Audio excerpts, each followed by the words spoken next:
Oi, gente, eu estou falando baixo porque nós estamos aqui no Cat Café.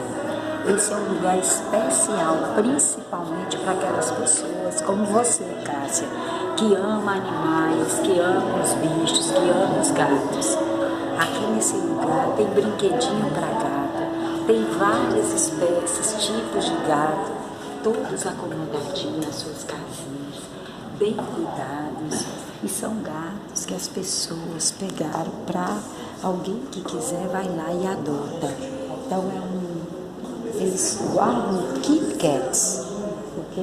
Então olha lá, todo lugarzinho que vocês estão vendo, cada cantinho aqui tem um gato, almofadinha, casinha, olha ali para você ver que bonitinho.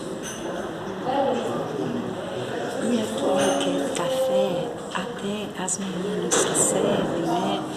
Elas são as garçonetes, elas usam um gatinho na cabeça, coisa mais bonitinha. Uma música suave, um ambiente tranquilo para não perturbar os gatos. Lindo. Olha lá nossa amiga Simone, que ama gato. Olha lá como é que ela está cuidando do bichinho. Todo mundo pode chegar e fazer um cafuné.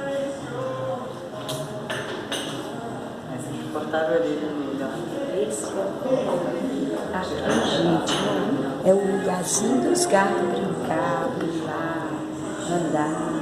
Olha que gracinha, as comidinhas.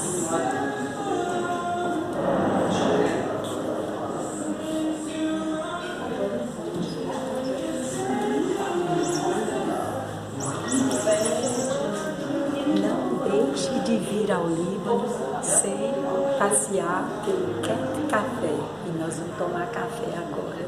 Vai para você.